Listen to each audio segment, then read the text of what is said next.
Okay, hi all. Hi to the colleagues in Italy and everywhere in Europe. I'm finally here with Yvonne, the president of the European Federation of Dental Hygienists, and I'm here also with Corrie, that is a project manager for one of the top projects we have as a federation, and of course is the president elected for International Federation of Dental Hygiene. So, thank you so much for accepting this short interview. So, Yvonne, the first question is for you, and I would like to ask you, you're the president of the federation. The federation is young, it's still young, but it's changing, it's growing every year. So, can you share with us some details about who we are, how many countries, who we represent, and what changes do you see in the federation? Yeah. First of all, I'd like to say I'm so happy to see that the federation is growing, as you were saying. It's very interesting and so inspiring to be in a federation that so many countries really want to be a part of, so that is great.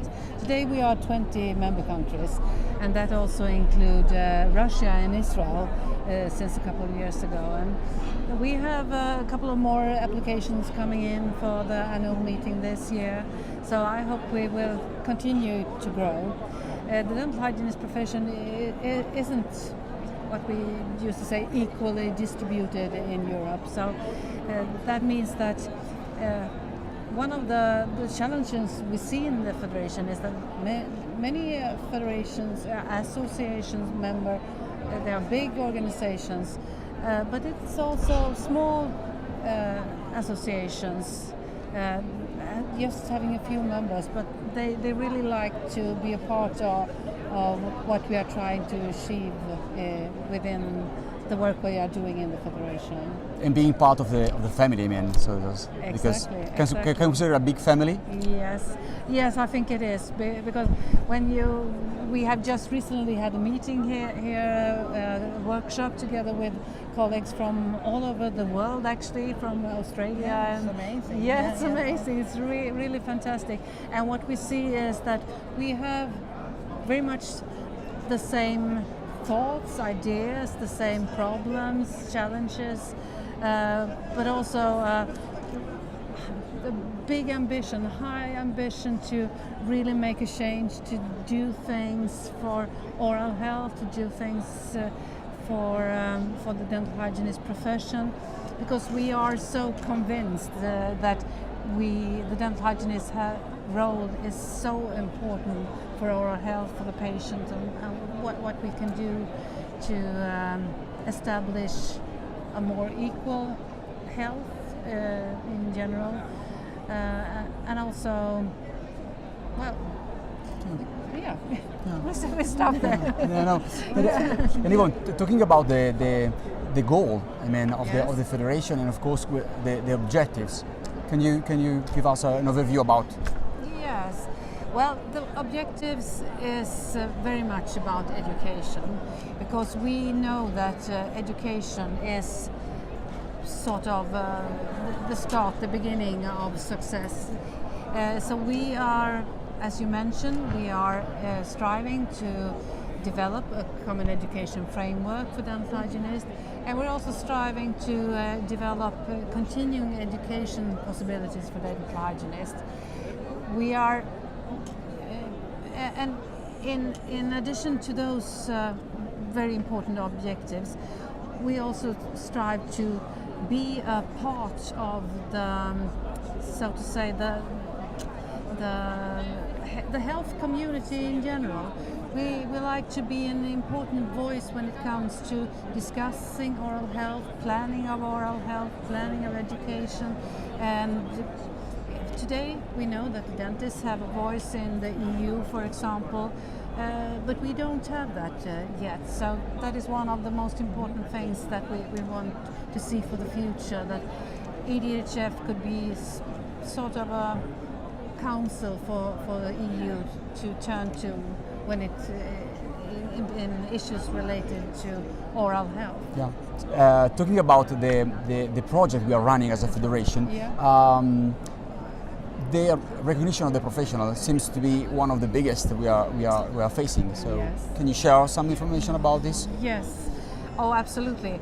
A couple of years ago, we saw that if we should be a strong profession in Europe, we had to do something, and we started by investigating into certain areas, talking with stakeholders at EU, other stakeholders in the Oral Health Society, and so on.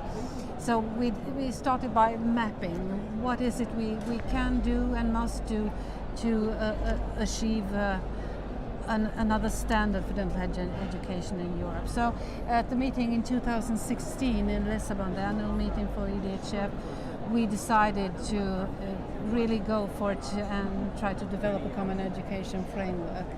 So at that meeting, the meeting appointed Corrie to be the project manager for that project. So I would like Corrie to explain a bit more about the common education framework. Yeah, as Yvonne said, we started a project with more or less identifying the professional profile for dental hygienists, and we did that even before 2016, and it was adopted by the European Federation in 2015, and so that we all have a common understanding of what the dental hygienist will be, know, can achieve in society. And after that, we felt the need to have a common education framework, so that we have the same education, that's our main goal, for dental hygienists all over Europe. And if we have this common professional profile and this common education framework, then we can apply by the European Commission for legislation of the profession in the European directives or laws. In the EU they call them directives. So that is the process in 3 big steps, and now we have 2 steps accomplished almost with the draft for the Common Education Framework, and now the General Assembly of the Federation has to decide if we want to do the next step as well, if we want to have the profession recognized in the European directives or not. So that's the process so far, and we're very happy we have achieved this common education framework with the help of a huge task force with professionals from all over Europe and reference groups from all over Europe, and all the associations were involved in the references groups. So yeah, we were very happy and lucky that we have so many people involved in this process so far and have come so far. So. Okay.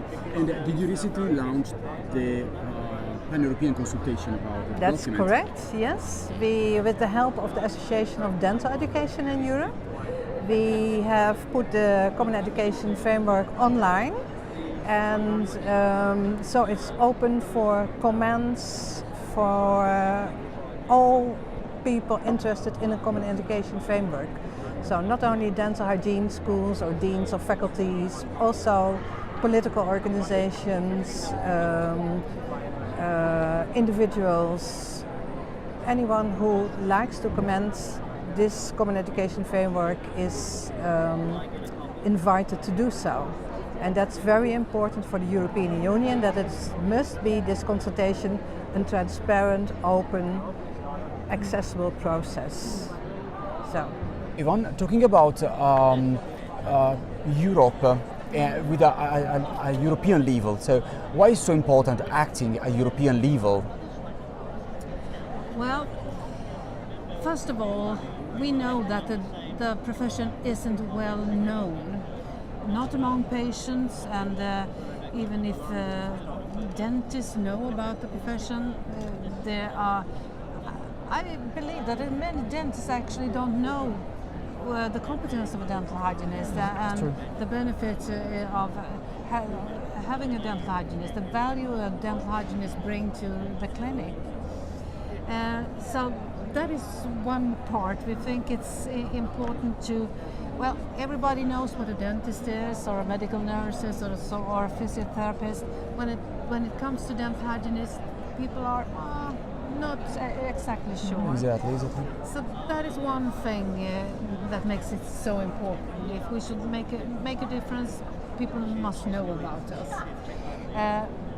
But then also the free movement, to be able to move across Europe and also to other countries. It is also important that you know. You are a dental hygienist from Europe. This is the standard we expect from a dental hygienist in Europe. So that's another thing. So there is many things that together makes it so important. So you think thinking at European level, a large, the wide concept, and then act locally, of course. Exactly, and I think it's also about this is very much a women's profession. You know, even if many countries have male dental hygienists, but Yep. it's very much women who have worked and still working as dental hygienists. That also means that it hasn't been that development as in many other professions. There's in many countries low salaries and not recognized in the way that many other professions are. So that also means that for the individual to have a profession with a good education, with a high level of education, also means something to those women, to those people in general. So it's also on a personal level, and to have an education that gives you access to additional education, it gives you a platform to choose between different possibilities in your lifespan career. It's so important, because if you have small course, it's so difficult to build upon it and develop further in your profession. So in that way, it's also so important as an individual. Yeah. So you mentioned that acting at local level or operating as a European federation bring value and bring benefits for the day-by-day professionists and for the individuals. I mean. Oh, it does. It's not so obvious in there every It's an day. indirect. No, I don't think that people think, oh, thank you, European Dental Hygienist Federation, for doing this. But it's what we're trying to do, hopefully, in the long run, make an impact. We are today an established part in the oral health community.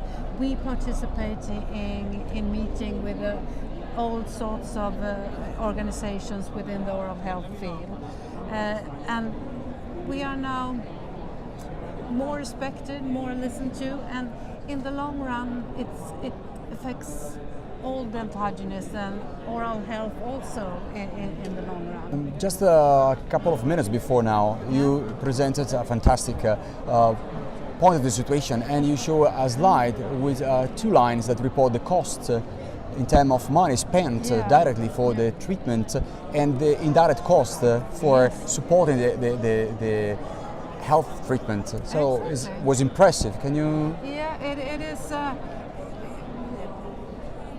The estimated figures for restorative treatment in just caries, so it is about in a couple of years it will be over 90,000 billion. Oh, it's a massive amount of money. Yes, we must remember that it's caries is the most costly disease in the world, and periodontitis is the 6th costly disease in the world. When you compare with all diseases, so there's it's huge impact on the individuals, and in the community also. In the community also, so, and for the society, it's often discussed that dentistry or oral health services is expensive for the society, but I strongly believe that invest in oral health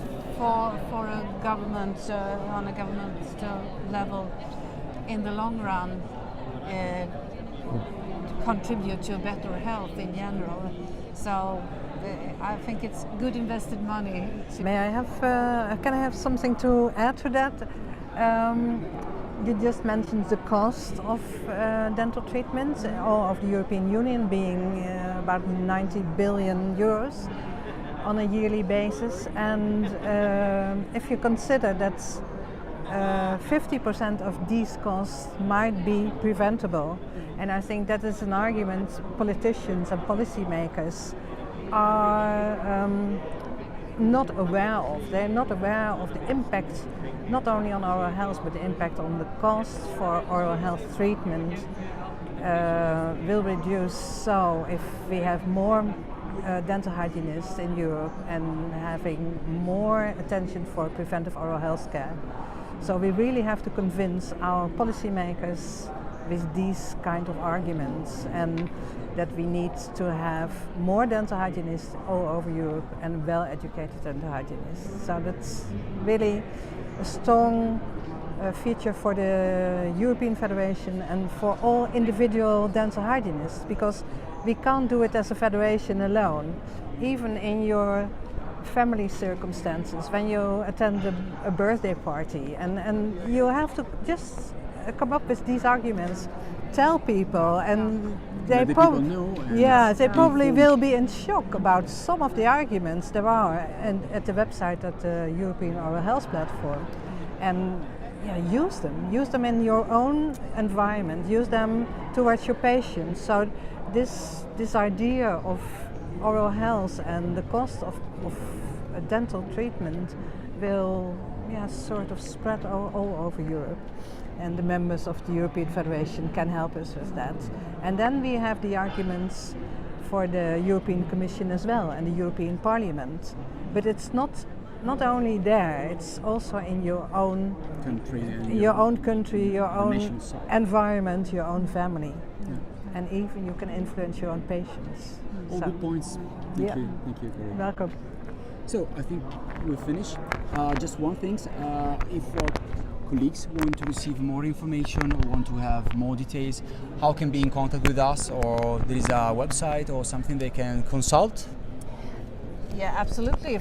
First of all, EDHF have a website, so just Google the edhf.eu. And we naturally like to promote everyone to go into this link and give their input to the consultation for our common education framework. You can also, if it's difficult to see it here, you can go into adee.org and find the link to the consultation there.